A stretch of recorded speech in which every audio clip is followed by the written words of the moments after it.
فقد افترى إثما عظيما.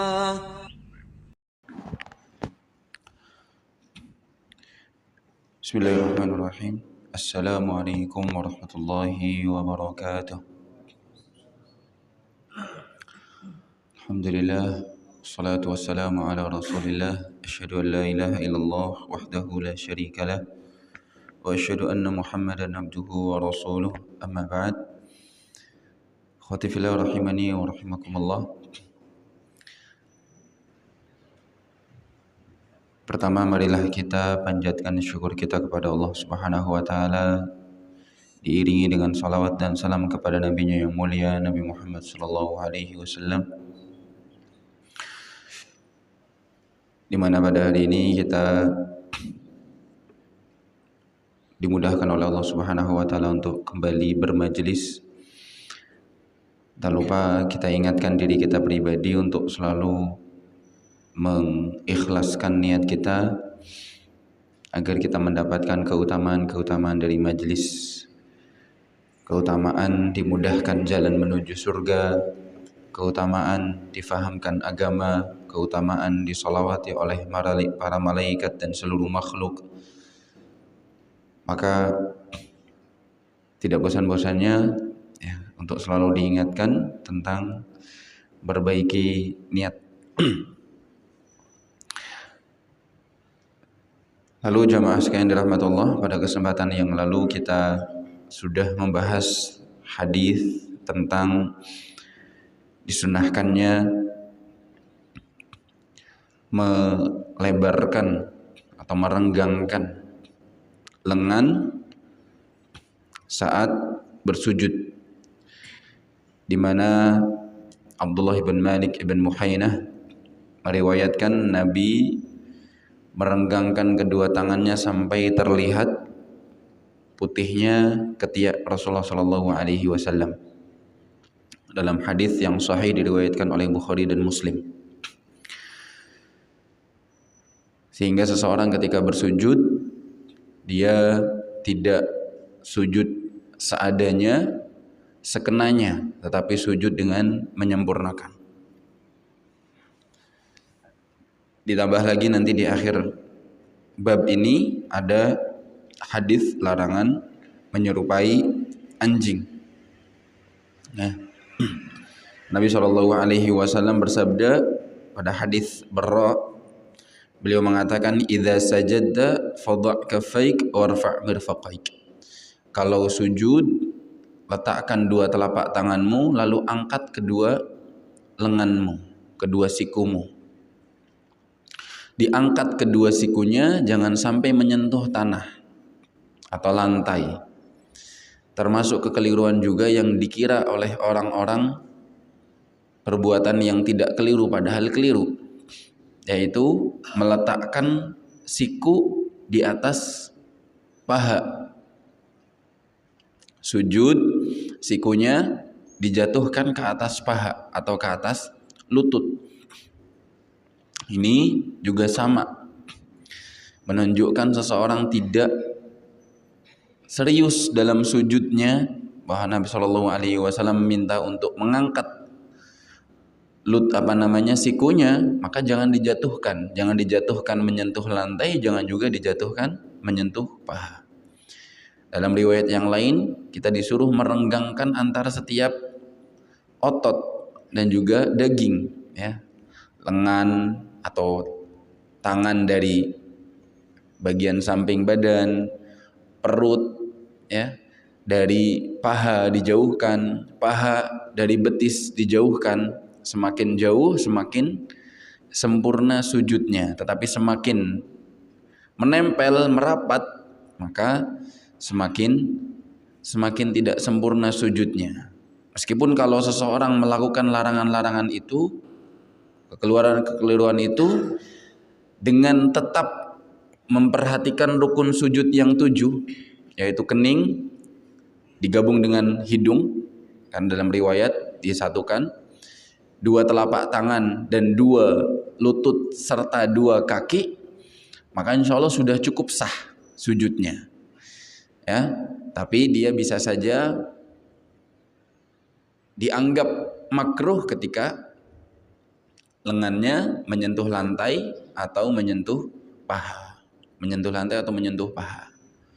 Bahkan sebagian ada yang sampai mengharamkan karena Nabi SAW menyamakannya dengan anjing. Kemudian pada kesempatan lalu juga kita sebutkan tentang bagaimana hukumnya dengan wanita. Maka ada satu riwayat yang memang diperselisihkan tentang kesahihannya, namun diamalkan oleh sebagian besar ulama, yaitu khusus untuk perempuan tidak dianjurkan terlalu merenggangkan, alasannya khawatir malah auratnya nampak. Khawatir malah auratnya nampak. Nabi SAW berkata kepada dua orang wanita yang sedang sholat, "Idza sajadtuma," kalau kalian berdua sujud, "fadhumma ba'dal lahmi ila ba'd," maka malah dirapatkan. Dalam riwayat ini Nabi malah meminta untuk dirapatkan. Tapi bukan berarti dijatuhkan lengannya atau disentuhkan ke lantai atau di paha. Ya. Karena itu sudah ada larangan khusus yang hadisnya lebih sahih dan berlaku bagi laki-laki maupun wanita. Menyerupakan diri dengan anjing saat bersujud itu larangannya menyeluruh bagi laki-laki maupun wanita. Tapi berkaitan untuk merenggangkannya lebar-lebar, banyak para ulama yang mengkhususkan sunnah ini bagi laki-laki, sedangkan wanita disunahkan atau dianjurkan untuk dirapatkan, tidak direnggangkan. Ini kurang lebih ringkasan dari pembahasan terakhir hadis yang ke-89. Baik, sekarang kita masuk pada hadis yang ke-90.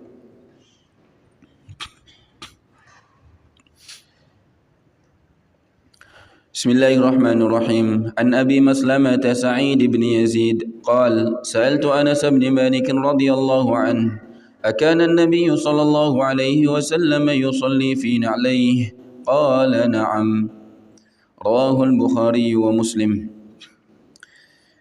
Dari Abi Maslamah, nama lainnya adalah Sa'id ibn Yazid. Beliau berkata, Sa'altu Anas bin Malik radhiyallahu an. Aku bertanya kepada Anas bin Malik radhiyallahu an. Maslamah ini atau Abu Maslamah ini bertanya kepada Anas karena memang Anas sahabat yang dekat dengan Rasulullah, khadimnya Rasulullah atau pembantunya Rasulullah, bukan budak ya, tapi pembantu yang rewang-rewang ya di rumahnya Rasulullah Shallallahu Alaihi Wasallam, sampai dianggap oleh beberapa sahabat Anas itu seperti keluarganya Nabi karena sering bolak-balik masuk rumahnya Rasulullah Shallallahu Alaihi Wasallam, tentu atas izin Rasulullah. Makanya Abu Maslamah bertanya kepada Anas karena mengira Anas ini tahu betul bagaimana sholatnya Nabi Shallallahu Alaihi Wasallam. Anas sering bawain sendalnya Rasulullah, Anas sering bawain air wudhu bagi Rasulullah Shallallahu Alaihi Wasallam. Apa yang ditanyakan oleh Abu Maslamah kepada Anas? Akana Nabi Shallallahu Alaihi Wasallam yusalli fi na'laihi? Apakah Nabi Shallallahu Alaihi Wasallam sholat dengan memakai dua sandalnya, ya, sholat sambil memakai dua sandal. Sandal yang di sini yang dimaksud adalah sandal yang biasa kita pakai, sandal jepit atau sandal slop. Intinya sandal yang tidak menutupi seluruh kaki, hanya sebagian saja. Alas kaki secara normal ketika kita gunakan untuk berjalan di atas tanah, di atas aspal, di atas lapangan, itu sandal itu yang dimaksud. Apa jawaban Anas bin Malik radhiyallahu an? Beliau mengatakan, qal na'am, ya, Nabi SAW sering sholat sambil menggunakan sandal. Nah, ini ikhwati fillah rahimani wa rahimakumullah, salah satu sunnah yang cukup banyak ditinggalkan oleh sebagian besar kaum muslimin. Di antara penyebabnya mungkin karena tempat sholat zaman sekarang sudah rata-rata di keramik. Setelah di keramik ada yang ditambah dengan karpet, ya, sehingga di ujung lantai di halaman masjid sudah tertulis batas suci, ya, atau batas alas kaki, sehingga mau tidak mau harus dilepas. Yang jadi pertanyaan, apakah dengan di keramiknya masjid atau di sediakannya karpet-karpet dalam masjid tetap tidak disunnahkan atau sudah tidak perlu lagi sholat pakai sendal? Maka di awal kami katakan secara umum tetap disunnahkan sholat menggunakan sendal. Hanya saja dalam prakteknya perlu memperhatikan satu tempat dengan tempat yang lainnya. Kenapa kami katakan seperti itu? Karena ada riwayat selain pertanyaan kepada sahabat Anas, ada riwayat yang lain dari Abu Dawud dalam sunannya dari salah seorang sahabat bernama Shaddad ibn Aus.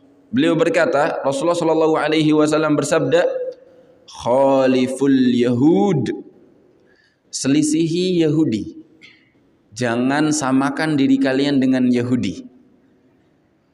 Fa innahum la yusalluna fi ni'alihim wala khifafihim." Karena mereka orang Yahudi, salatnya tidak pakai sendal dan tidak pakai khuf, alas kaki yang mirip sepatu tapi terbuat dari kulit dan menutupi sampai kedua mata kaki, itu disebut khuf. Ini artinya orang yang salat nggak pakai sendal dan orang yang salat nggak pakai khuf mirip seperti orang, berarti Bapak Ibu gimana? Habis ini salat Isya, salat pakai sendal semua, Pak. Nabi sendiri mengatakan, jangan samakan diri kalian dengan Yahudi. Hadisnya diriwayatkan oleh Abu Dawud dalam sunannya.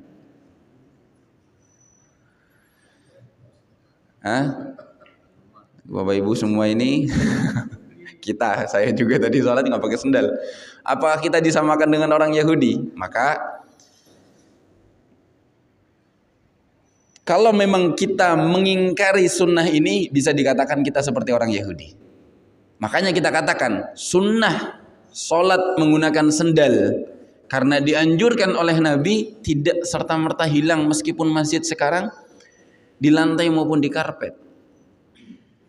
Minimalnya dalam hati kita dan juga dalam pemahaman kita. Jadi jangan pernah berpikiran bahwa semua masjid sekarang di karpet dan di lantai, kemudian kita bilang sekarang sudah tidak ada lagi sunnah sholat pakai sendal. Jangan sampai. Berarti kita bisa dikatakan sama seperti orang Yahudi. Karena Nabi Shallallahu Alaihi Wasallam meminta kita untuk sholat pakai sendal dan juga pakai khifaf. Apakah orang yang sholat di atas lantai dan di atas karpet tidak memakai sandal mirip dengan orang Yahudi? Maka kita katakan tidak mesti. Alasannya apa? Buktinya Nabi Shallallahu Alaihi Wasallam juga sering sholat tidak pakai sandal. Nabi SAW juga sering sholat tidak pakai sandal. Sandalnya dilepas. Tapi tidak jarang juga Nabi sholat pakai sendal. Tidak jarang Nabi Shallallahu Alaihi Wasallam sholat pakai sendal.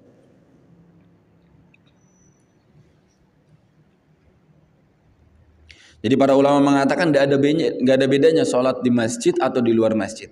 Hanya saja kalau di masjid sudah dibuat aturan tertentu. Yang kedua, kalau seseorang maksa pakai sendal, bikin ganggu orang sholat yang lain karena merasa risih, merasa kotor, maka boleh kita memilih lebih baik tidak dipakai di dalam masjid yang menggunakan lantai. Tapi kalau misalnya masjidnya masih pakai plester, ya, atau masih pakai tanah biasa, maka dianjurkan tetap pakai sendal. Dengan catatan, ya, sendalnya juga harus suci, ya, bukan harus bersih dari kotor, tapi bersih dari najis. Karena tidak semua yang kotor itu najis. Semua yang najis pasti kotor, tapi yang kotor tidak mesti najis. Baju, sendal berdebu penuh dengan pasir, itu tidak mesti langsung kita katakan najis sampai benar-benar ada najis. Najis disebutkan benda-bendanya, kotoran manusia, kotoran beberapa hewan, dan seterusnya. Ya, kalau cuma debu maka tidak najis. Bahkan dalam suatu riwayat menyebutkan ketika disebutkan tentang baju wanita yang dilebihkan, dibolehkan, dipanjangkan lebih dari kaki maksimal 1 jengkal, ya boleh wanita itu memanjangkan gamisnya atau roknya lebih dari kakinya 1 jengkal sehingga menyeret. Kata Nabi SAW, nanti kalau dia terkena kotoran di satu tempat yang lain atau tanah yang lain akan mensucikannya, karena memang pada dasarnya tanah itu dijadikan oleh Allah Subhanahu wa taala bagi nabi kita suci dan juga bersih. Bahkan bisa dijadikan tempat sholat. Nabi SAW bersabda, di antara keistimewaan yang diberikan kepada beliau tidak pernah diberikan kepada nabi-nabi sebelum beliau. Di antaranya ju'ilat liyal ardu masjidan wa tahura. Tanah itu, bumi itu dijadikan masjid, artinya boleh jadi tempat sujud, wa tahur, boleh dijadikan media bersuci. Ketika kita sedang tidak bisa menggunakan air karena tidak ada atau karena tidak bisa, sakit dan lain sebagainya, kita boleh menggunakan tanah ini untuk bertayamum karena memang suci. Jadi kotor belum tentu najis. Kalau najis sudah pasti kotor. Nabi SAW dalam riwayat yang lain, riwayat Imam Ahmad dan Abu Dawud dari sahabat Abu Sa'id Al-Khudri, Rasulullah SAW bersabda, "Idza jaa ahadukum ilal masjid falyanzur." Kalau seorang datang ke masjid maka lihat di sendalnya. Fa in ra'a fi na'laihi qadhiran aw adza falyamsahhu wal yusalli fihima. Kalau seseorang melihat di sendalnya di bagian bawahnya ada najis atau ada kotoran-kotoran yang seperti najis, maka digesek. Ya, apa isinya? Ya digesek. Dielap dengan cara digesekkan ke tanah. Ya, digosok-gosok ke tanah sampai hilang. Wal yusalli fihima, lalu tetap sholatlah menggunakan sendal itu. Karena cukup dengan digosok-gosokkan ke tanah, lepas najisnya, yang tersisa hanya tanahnya, dan tanah suci. Nabi SAW perintahkan untuk memakai sendal tersebut. Jadi yang pertama perlu diperhatikan, harus diingat bahwa sholat menggunakan sendal adalah sunnah yang akan terus ada sampai hari kiamat. Sehingga kalau kita sudah pegang keyakinan seperti ini, saat kita mampu menggunakan sendal saat sholat, maka kita akan gunakan sendal itu. Contoh, saat sholat di lapangan, ya, sebentar lagi kita akan ada sholat Idul Adha. Sholatnya rata-rata di lapangan, mayoritas di tanah lapang. Cek sendalnya bersih, alhamdulillah langsung pakai. Kotor, gesek-gesekan, digosok-gosokkan ke tanah, terus pakai sendal itu, sholat menggunakan sendal itu. Insya Allah dapat pahala. Pahala apa? Sunnah. Sunnah apa? Menyelisihi orang Yahudi. Praktek. Gih, betul, dipraktekkan. Ya. Karena kalau kita dari awal berkeyakinan, oh sunnahnya sudah hilang karena semua masjid sudah di keramik dan juga di karpet. Nanti kalau misalnya ada kesempatan kita tidak kepikiran untuk mengamalkan sunnah ini, pakai, tidak masalah, sekali pakai, ya. Bila perlu kalau misalnya tidak pengen mengotori alas yang sudah disediakan panitia sholat Id, bawa sejadah sendiri, sholat di atas sejadah sendiri, pakai sendal. Jadi kan nggak ganggu, nggak ngotorin alas yang disiapkan oleh panitia, nggak ada yang dirugikan. Karena kita pengen mengamalkan sunnahnya Nabi SAW. Dan ini jangan diremehkan jamaah. Seseorang ketika berusaha untuk menyelisihi Yahudi itu mendapatkan pahala yang sangat agung. Sebagaimana orang yang membiarkan dirinya sama seperti orang Yahudi dan juga orang-orang non-muslim lainnya, istilahnya tasyabbuh, menyerupai mereka, juga mendapatkan celaan dan juga dosa. Orang yang memotong rambutnya dengan gaya orang-orang non-muslim, dikozak, sebagian digundul, sebagian lagi disisakan. Yang disisakan bagian tengah lagi misalnya. Atau dibikin garis dan lain sebagainya, ngikutin siapa? Pemain bola. Nah ini Nabi SAW mengatakan menyelisihi Yahudi dapat pahala, menyerupai mereka juga akan mendapatkan dosa. Ya, ketika berniat meniru mereka. Tapi kalau misalnya seseorang hanya mengambil gaya cukur qazak atau mohak, menggundul sebagian tanpa sebagian, tanpa niat meniru, bertasyabuh dengan orang kafir, sebagian ulama mengatakan hanya makruh saja. Tapi kalau di dalamnya ada niat meniru gaya rambut orang kafir, selain makruh, bisa jatuh pada dosa tasyabuh. Nabi SAW bersabda, man tasyabbaha biqaumin fahuwa minhum. Siapa yang menyerupai suatu kaum, maka dia dianggap bagian dari kaum tersebut. Nabi SAW juga bersabda, al-mar'u ma'aman ahab. Seseorang itu nanti akan dikumpulkan bersama siapa yang dia cintai.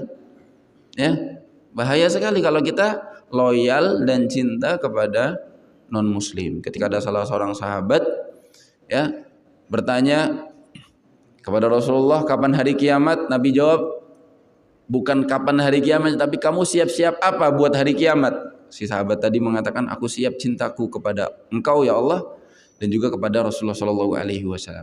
Lalu Nabi katakan, insya Allah seseorang nanti akan dikumpulkan bersama siapa yang dia cintai. Ya, kalau seorang cintanya Rasulullah, cintanya sesama muslim, gaya-gayanya ikut gaya-gayanya muslim, identik dengan Islam, insya Allah nanti dikumpulkan bersama orang-orang Islam di surga.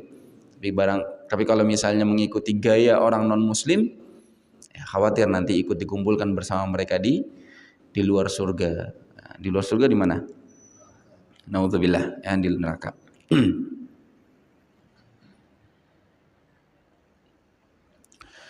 Tapi ketika lagi sholat pakai sendal, lupa ngecek, kemudian ragu, maka kalau zon dia, prasangka dia lebih condong kayaknya sendalnya najis, apalagi ditambah ada bau-bau tertentu, maka dia cukup melepaskan sendalnya, kemudian mendorongnya atau melemparnya dengan kaki, kemudian tetap melanjutkan sholatnya. Ini diambil dari riwayat Abu Sa'id Al-Khudri dalam Sunan Abi Dawud, ketika Nabi SAW sedang sholat bersama sahabatnya, idh khala'ana alaih fawada'ahuma an yasarih. Ya, Nabi SAW tiba-tiba lagi sholat, lepas kedua sandalnya, kemudian diletakkan di sebelah kiri beliau. Kemudian di belakangnya makmum ikut-ikutan. Ya, karena mereka saking semangatnya niru Rasulullah. Rasulullah ngelepas sendal, mereka ikut-ikutan ngelepas sendal lagi sholat. Padahal sebenarnya makmumnya nggak perlu ngelepas sendal.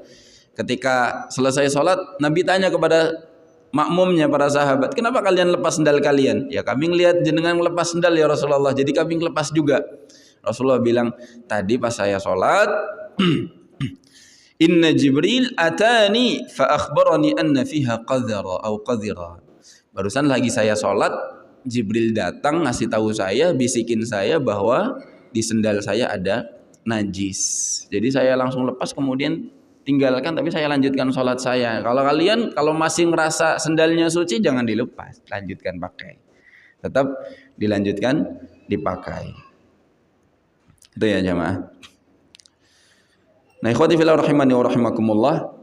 Namun ya perlu tetap memperhatikan kondisi dan juga waktu, ya, tempat dan waktu. Kalau misalnya tempatnya memang tidak mengizinkan, apalagi ya takmir masjidnya, pengurus masjidnya dimanapun tempatnya tidak mengizinkan sholat pakai sendal, ya jangan maksa. Ya, maksa sholat pakai sendal kemudian saya mau ngamalin sunnah kok dilarang-larang. Ya betul, cuman kan kalau misalnya takmirnya melarang, mungkin dia punya alasan biar nggak ganggu yang lainnya dan lain sebagainya. Apalagi karpet-karpet zaman sekarang mungkin kalau kotor susah bersihinnya, debunya, ya, membekas apalagi repot, ya. Sehingga kita nggak apa-apa menunda sunnah ini, tapi tetap dengan keyakinan bahwa sunnah ini tetap dianjurkan sampai kapanpun. Artinya kalau misalnya kita mampu seperti halnya tadi sholat id, maka dipraktekkan saat sholat id, sholat pakai sendal. Dan siapa yang mempraktekkan dapat pahala insya Allah.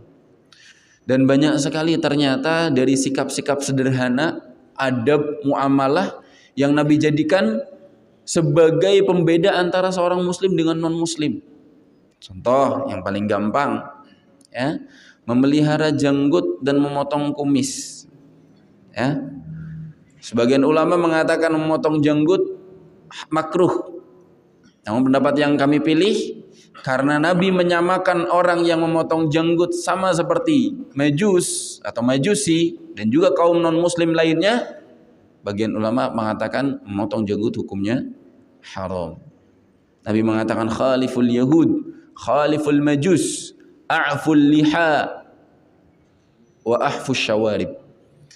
Biarkanlah jenggot, jangan dipotong, lalu potonglah kumis. Artinya jenggot disunahkan untuk dibiarkan. Ada sebagian pendapat yang membolehkan dipotong kalau sudah melebihi 1 genggam, seperti riwayat yang disebutkan dari Ibnu Umar kalau tidak salah, ya. Namun sebagian ulama mengatakan lebih dari 1 genggam pun tetap dianjurkan untuk dibiarkan, ya. Tapi minimalnya yang sebelum sampai 1 genggam jangan sampai dipotong. Kenapa? Nabi jadikan ini identitas seorang muslim, sebagaimana yang memotong jenggot identitas non muslim, ya. Jadi keliru kalau orang-orang lebih memanjangkan kumis daripada jenggot. Dengan alasan apapun tetap sunnah Nabi lebih utama daripada yang lainnya. Misalnya istri bilang potong jenggotnya, tua misalnya, dipotong jenggotnya biar kelihatan lebih muda. Nah, ini kita sebagai seorang laki-laki yang tahu ilmunya, Nabi SAW menganjurkan memanjangkan jenggot, diuji dengan posisi seperti ini. Mau milih siapa? Milih istri kita atau milih Rasulullah SAW? Ya, beda lagi kalau misalnya istrinya sampai ngancam kalau nggak dipotong saya minta cerai misalnya. Nah, ini madaratnya bisa lebih besar, mungkin bisa ditimbang. Tapi kalau misalnya cuman istri pengen kelihatan kita lebih muda, lebih ganteng dan lain sebagainya, maka jelas keliru, ya. Bahkan Aisyah radhiyallahu anha, ikon wanita yang salihah, bahkan disebutkan termasuk wanita yang paling cantik, mengatakan bahwa laki-laki yang berjenggot itu ganteng daripada laki-laki yang tidak berjenggot. Aisyah mengatakan alhamdulillah alladzi jammalar rijala bil liha. Segala puji bagi Allah yang telah mempertampan laki-laki dengan janggut.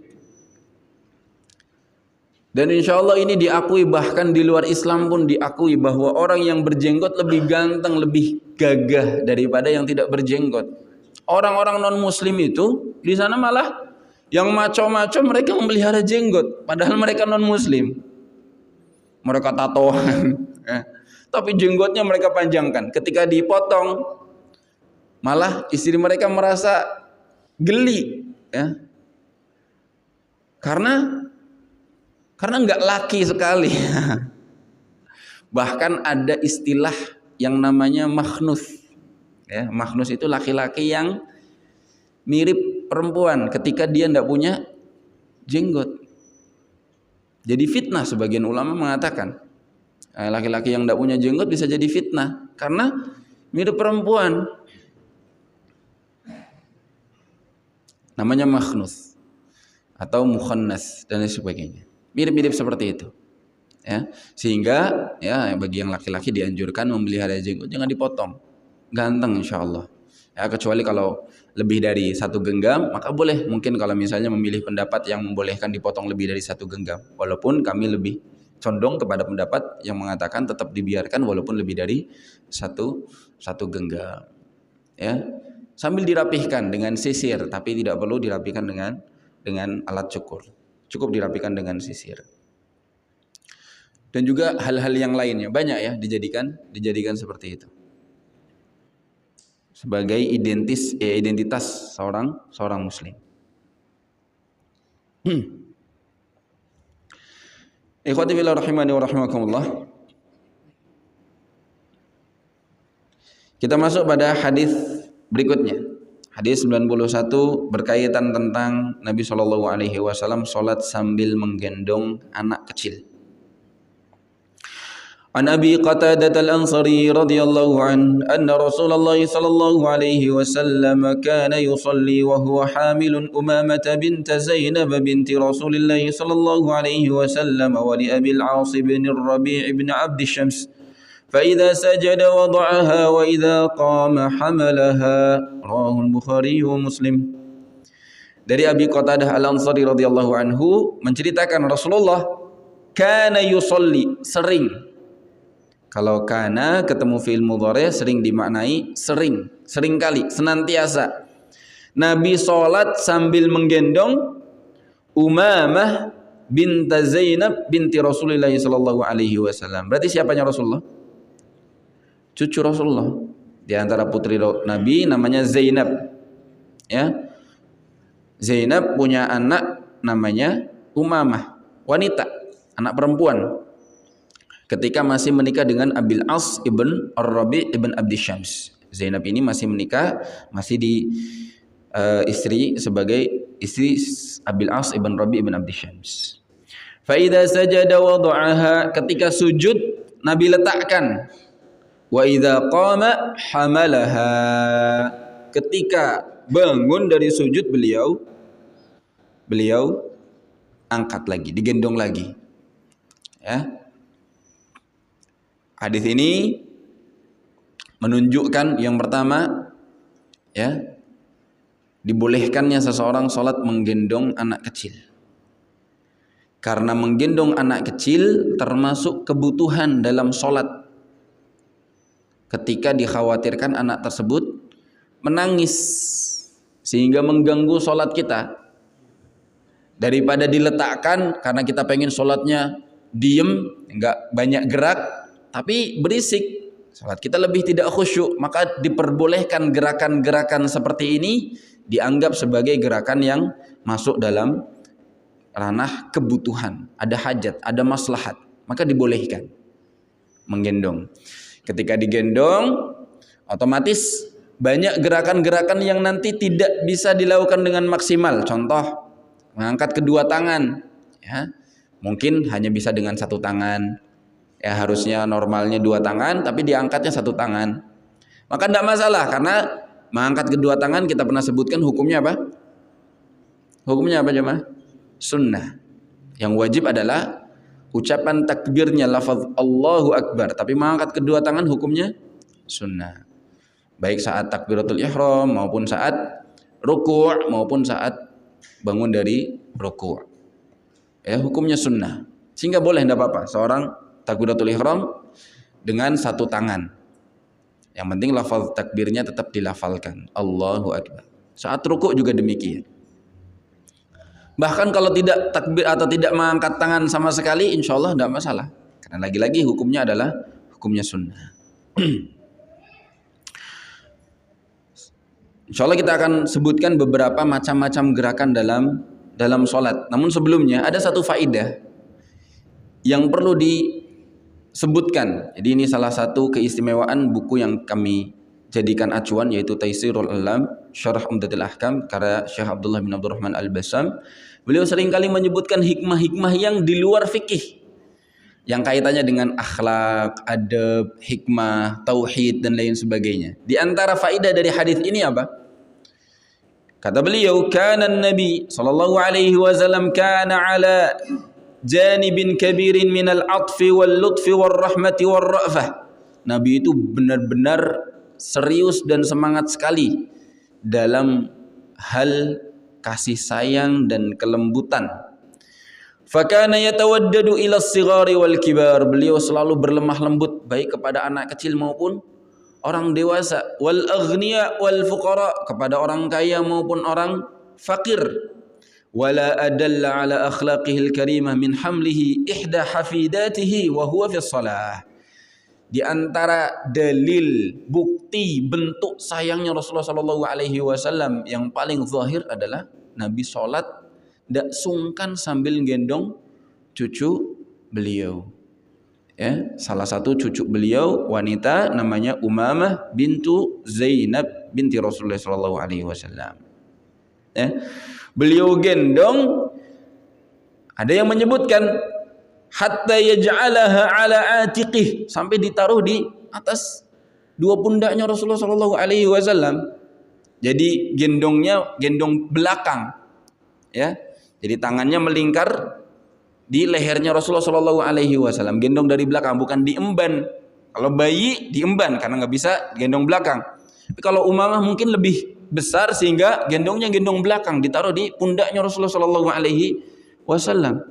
Ketika hendak sujud diambil, ditaruh.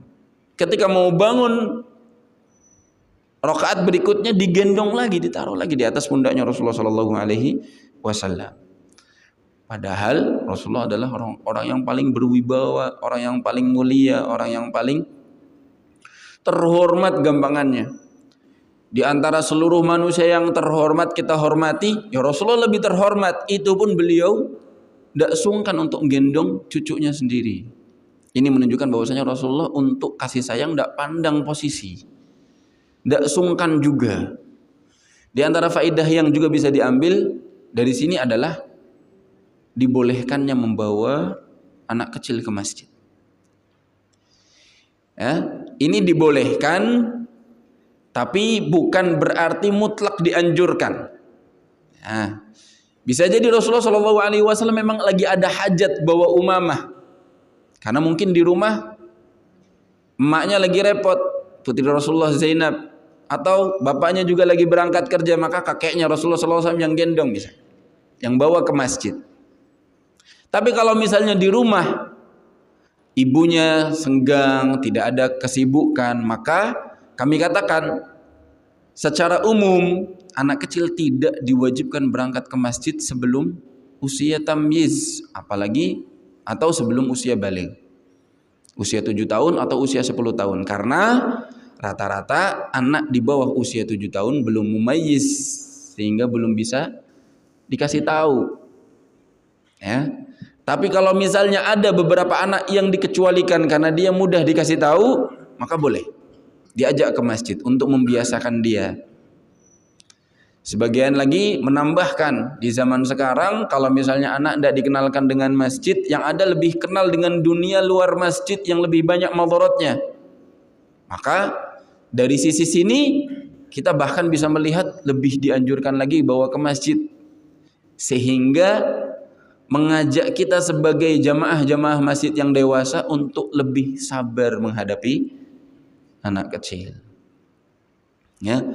Tapi tadi kalau kondisinya anak kecil berangkat ke masjid tanpa pengawasan, ditambah lagi dia tidak bisa tenang, nggak bisa rapih, nggak bisa khusyuk, orang tuanya tidak peduli, maka ini lebih baik di rumah saja. Apalagi kalau ibunya di rumah tidak repot, ya, lebih baik di rumah saja.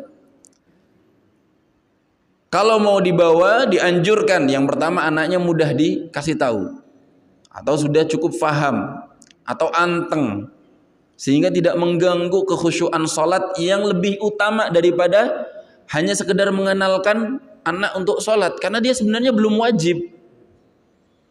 Dia belum wajib, tapi dipaksa diperkenalkan sampai menimbulkan madarat yang lebih besar, yaitu menghilangkan kekhusyuan jamaah dewasa yang memang perlu khusyuk dalam sholat. Nah, ini sehingga perlu ditimbang mana maslahat dan juga madaratnya, dan kita perlu memahami mana yang lebih baik dan mana yang lebih buruk. Kalau seandainya memang harus, dan mungkin sebagian masjid bahkan menganjurkan, ayo anak-anak berangkat ke masjid, bahkan diajak, bahkan disediakan, Nah, ini lebih bagus lagi bagi pengurus masjid menyediakan tempat sholat khusus bagi anak-anak kecil, dan ada pengurus khusus yang menjaga mereka. Kalau memang ingin mendidik mereka, jangan cuman ngajak atau lagi orang tua nyuruh anak berangkat ke masjid tapi tidak diawasi atau tidak diarahkan, sehingga mereka ke masjid bukannya sholat malah lari-lari, malah teriak-teriak, malah mainan dengan ucapan amin, misalnya teriak amin keras sekali sampai bikin kaget yang di sampingnya, orang tua di sampingnya. Ini seringkali terjadi karena gagal faham orang tua, dikira boleh dengan bebas mutlak ngajak anak ke masjid. Boleh dan sangat, kalau memang ada manfaatnya, ada maslahatnya dianjurkan, tapi jangan sampai menimbulkan mudarat yang lebih besar. Tapi meskipun begitu, seandainya terlanjur ada anak kecil berisik di masjid, kita yang dewasa bukan berarti langsung menghardik, memarahi, memaki, membentak, apalagi sampai memukul dengan fisik. Ya. Kenapa? Kita harus bersabar. Ditambah lagi ngelihat mereka ini bagus mainnya di masjid daripada main di luar masjid ketika sibuk dengan gadget, game online yang maldorotnya, candunya, masalahnya begitu banyak. Alhamdulillah mereka bermainnya di masjid, sehingga kita kalau terjadi sudah terlanjur, kita sebagai orang yang dewasa bersabar menghadapi mereka. Diusahakan bersabar menghadapi mereka. Bila perlu kita arahkan, bila perlu panggil orang tuanya sekalian, didudukkan sholat di samping orang tuanya. Ya, yang lebih parah kalau misalnya anaknya berangkat ke masjid tapi orang tuanya nggak ke masjid. Nah, ini lebih parah lagi. Ya, ini yang dimarahi bukan anaknya tapi orang tuanya. Ya.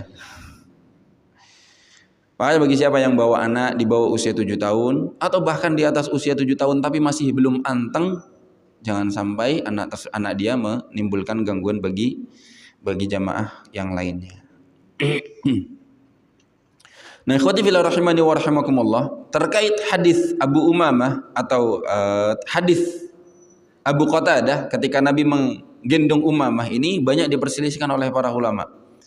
Ibn Daqiq Al-Aid ketika mensyarah kitab Umdatul Ahkam, salah satu syarah yang cukup luas karya Ibn Daqiq Al-Aid, beliau menjelaskan bahwa riwayat ini diperselisihkan oleh para ulama tentang prakteknya. Ya, beliau menyebutkan sampai beberapa pendapat. Ada 6 minimal atau lebih. Di antaranya ada yang mengatakan bahwa ini khusus untuk sholat sunnah, boleh gendong anak. Ini pendapat pertama. Sholat fardu nggak boleh. Ya, pendapat yang kedua mengatakan ini karena Nabi darurat. Kalau darurat nggak boleh. Ya, artinya kalau misalnya nggak ada kebutuhan yang normal. Nah, jadi ada batas darurat, ada batas normal, kebutuhan biasa yang wajar. Maka nggak boleh, kalau darurat baru boleh gendong, sholat sambil gendong anak.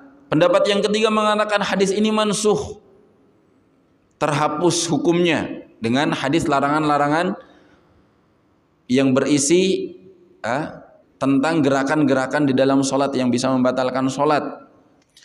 Ada pendapat yang keempat mengatakan hadis ini khusus bagi Nabi SAW, tidak untuk selain Nabi.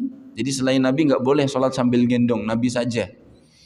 Pendapat yang kelima mengatakan bahwa awalnya Umamah bergelantungan atau menggantungkan diri, menggendongkan diri di hadapan Nabi SAW, kemudian ditinggalkan oleh Rasulullah, sehingga saat sujud Nabi letakkan. Jadi gerakannya Nabi itu bukan menggendongnya. Jadi Nabi nggak gendong, tapi si Umamahnya sendiri, cucu beliau, yang gelantungan. Kemudian ketika mau sujud Nabi hanya menambah gerakan meletakkannya saja, tidak menggendongnya. Jadi bukan sengaja menggendong, tapi ya anaknya sendiri yang naik punggungnya Rasulullah SAW, tapi ketika mau sujud Nabi letakkan. Pendapat yang keenam mengatakan bahwasanya gerakan yang terlalu banyak bisa merusak sholat. Ya, bahkan termasuk diantaranya mungkin menganggap ini termasuk kalau diamalkan menggendong anak dengan menimbulkan gerakan-gerakan di luar sholat yang terlalu banyak bisa membatalkan sholat. Namun Imam An-Nawawi rahimahullahu ta'ala mengatakan bahwa semua pendapat-pendapat ini batil, tidak ada alasannya, tidak punya hujjah. Imam Nawawi mengatakan kullu hadhihi ad-da'awa batilah wa mardudah fa innahu la dalila 'alaiha wa la darurata ilaiha. Balil hadits sahih sharih fi jawazi dzalik.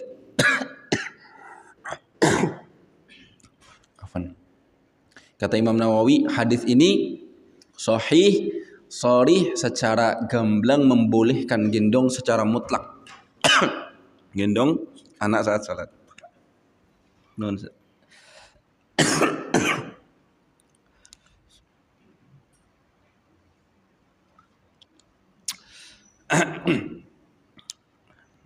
Iklan, Pak. Aslinya kemarin sempat kajian libur ya, hari Senin dan hari Selasa karena lagi sakit, tapi ini alhamdulillah ngerasa mendingan. Nah, jadi pendapat yang lebih sahih yang mengatakan bahwa hadis ini boleh diamalkan siapa saja, baik Nabi maupun selain Nabi, saat darurat ataupun tidak darurat. Artinya ada hajat yang wajar, tidak sampai batas darurat pun tetap boleh. Hadis ini tidak mansuh, tidak terhapus. Ya. Dibolehkan baik dalam sholat sunnah maupun sholat fardu. Mutlak, silahkan. Kalau ada kebutuhan, dibolehkan seseorang sholat sambil menggendong anak. Ikhwati fillah rahimani wa rahimakumullah.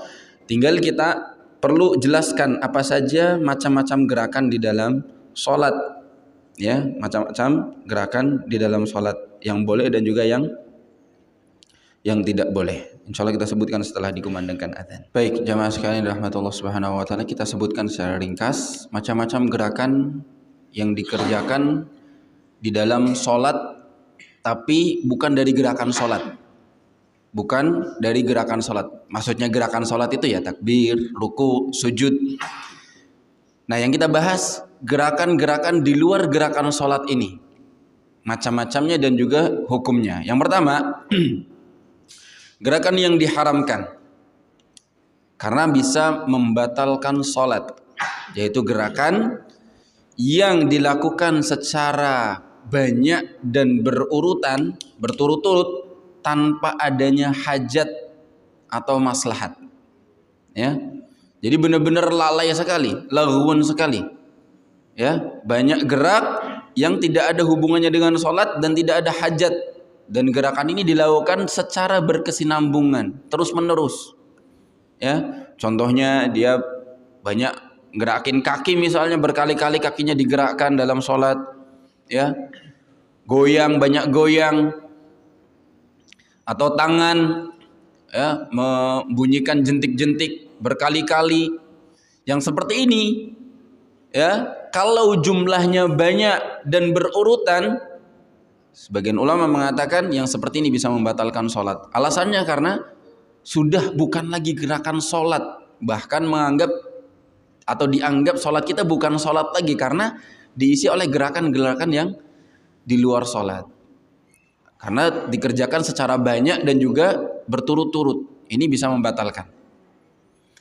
Yang levelnya di bawah lagi adalah yang makruh. Gerakan di luar sholat, tidak ada hajat sholat atau maslahat sholat, tapi tidak banyak, sedikit. Ini makruh. Ya? Jumlahnya sedikit atau tidak berkesinambungan, tidak berturut-turut. Ya? Di antaranya misalnya sesekali, ya, perbaiki pakaian misalnya, sesekali meluruskan atau memegang hidung, sesekali saja. Ketika tidak ada hajat, itu hukumnya makruh. Tapi syaratnya sedikit. Tapi kalau tidak ada hajat, jumlahnya banyak dan berturut-turut, bukan sampai makruh saja, bisa sampai haram atau membatalkan sholat. Tapi kalau misalnya tidak ada hajat tapi hanya sedikit, insya Allah hanya makruh saja. Tetap berdampak bagi sholatnya, jadi pahalanya berkurang jelas. Sebagaimana orang semakin khusyuk dan semakin diam, semakin besar pahalanya. Maka semakin dia mengurangi kekhusyuannya dan diamnya dia, semakin berkurang pahalanya. Makruh. Yang ketiga, yang mubah, yaitu ketika gerakannya memang sedikit dan adanya kebutuhan, ada hajat, ada maslahat, baik maslahat untuk diri sendiri ataupun untuk orang lain. Ya, contohnya misalnya seperti Nabi Shallallahu Alaihi Wasallam menggendong Umamah. Para ulama mengatakan ini dikategorikan gerakan-gerakan yang insya Allah tidak terlalu banyak, hanya gendong, saat sujud diletakkan, saat mau bangun digendong lagi. Tidak melakukan banyak gerakan, apalagi gerakan-gerakan yang dilakukan meskipun sedikit, ini ada hajat, ada maslahat, bukan gerakan yang sia-sia, bukan gerakan yang percuma, tapi memang ada hajat, maka mubah, boleh. Nabi SAW pernah sholat di atas mimbar, naik dan turun. Beliau mimbar membelakangi makmum, beliau sholat di atas mimbar. Mimbarnya Nabi itu gambaran dari 3 tingkat atau 3 anak tangga. Beliau naik ke beberapa anak tangganya untuk mencontohkan sholat beliau kepada para sahabatnya sambil membelakangi jamaah menghadap kiblat. Ketika mau sujud bagaimana? Beliau turun dari mimbar, kemudian rukuk dan sujud. Ya. Atau yang tadi saat Nabi SAW melepaskan sendal ketika dikabari malaikat Jibril bahwa di sendal beliau ada najis. Maka di sini jelas ada hajat, dan gerakan yang sedikit ini jelas mubah, tidak makruh sama sekali. Tidak makruh sama sekali. Apalagi kalau dibiarkan bisa berdampak madarat, bahkan bisa sangat dianjurkan melakukan gerakan tersebut. Ini beberapa kegagalan faham beberapa kaum muslimin ketika mengira bahwa semua gerakan itu makruh. Ketahui kalau misalnya kalau tidak bergerak kita bisa menimbulkan madarat, maka gerakan itu berarti dianjurkan. Contoh, tadi Nabi SAW melepaskan sendal beliau karena ada najisnya. Kalau dibiarkan berarti Nabi SAW sholat dengan pakaian yang najis, sendal yang najis, sholatnya bisa batal, tidak sah. Karena diantara syarat sholat adalah tempat pakaian suci. Ya. Di antara contoh lainnya adalah orang kalau handphonenya lupa di silent. Orang kalau handphonenya lupa di silent, saat sholat kebetulan berdering, tambah lagi deringnya dangdut. Nah, ini jelas mengganggu sekali kalau dia nggak gerak. Maka gerakan yang seperti ini, bahkan meskipun perlu gerakan yang sedikit lebih banyak, karena memang ada hajat, apalagi kalau dibiarkan bermadarat bagi sholat, maka diperbolehkan, sangat diperbolehkan, bahkan dianjurkan. Buka handphonenya, boleh ngelihat sebentar, tapi nggak usah diangkat teleponnya seperti dijawab ya. Atau ada SMS dibaca dulu SMS-nya, nggak usah. Dibuka sebentar, cari tombol silent, pencet, selesai, itu masukkan lagi. Gerakan seperlunya saja, maka insya Allah diperbolehkan, tidak masalah, boleh sekali, sangat boleh. Bahkan haram kalau dia nggak gerak, karena mengganggu yang lain. Ya, dosanya dia. Kenapa?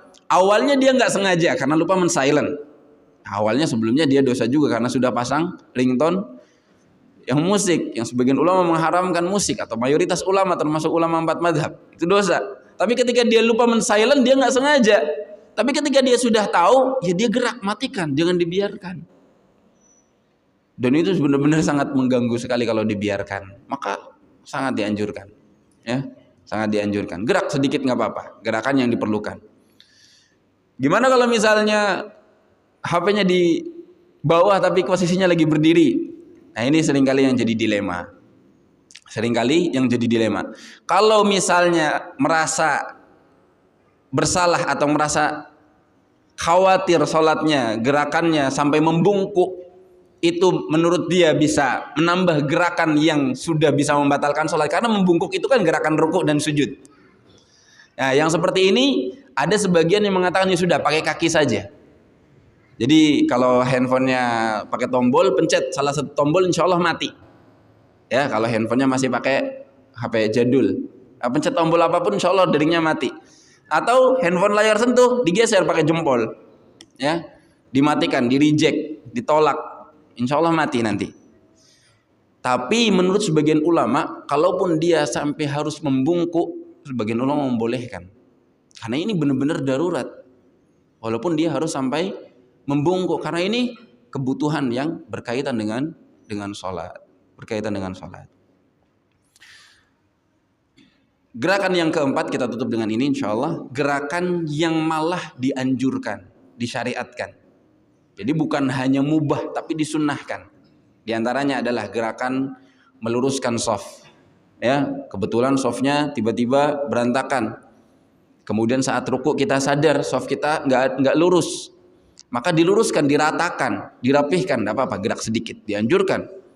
Yang penting jangan terulang-ulang dan sampai mengganggu sholat. Kalau hanya sesekali kita meluruskan shaf, bahkan itu dianjurkan. Karena meluruskan shaf termasuk anjuran dalam sholat. Mendekat ke sutroh, ini juga dianjurkan. Ya, seorang awalnya sholat di belakang punggung seseorang, kemudian orangnya pergi. Ya, kemudian jarak sujud kita dengan tembok terlalu jauh, maka boleh kita bergerak 3 langkah, 2 langkah untuk mendekat ke tembok yang di depan, mendekat ke sutroh kita, itu dianjurkan. Ya, sunnah, sangat dianjurkan, sunnah muakkadah bahkan disebutkan oleh para ulama. Salat mendekat ke sutroh. Karena kaitannya juga dengan contoh gerakan berikutnya, ketika kita salat tidak ada sutrohnya, kemudian beresiko ada orang lewat menginjak tempat sujud kita. Kalau menginjak di luar tempat sujud kita aman, tapi kalau dia melewati tempat sujud kita, kita boleh bergerak lagi dengan isyarat tangan kita menghalanginya. Ya, bikin palang kereta api. Ditahan, jangan sampai dia lewat. Bahkan kalau misalnya dia maksa lewat, kita boleh mendorongnya. Kata-kata Nabi, dia sedang bersama syaitan, bersama korinnya, mengganggu sholat kamu. Dorong, tidak apa-apa. Bahkan istilahnya, mohon maaf, lafadznya fal yuqatilhu, perangi dia. Ya, maksudnya kalau misalnya perlu dengan agak sedikit keras nggak apa-apa.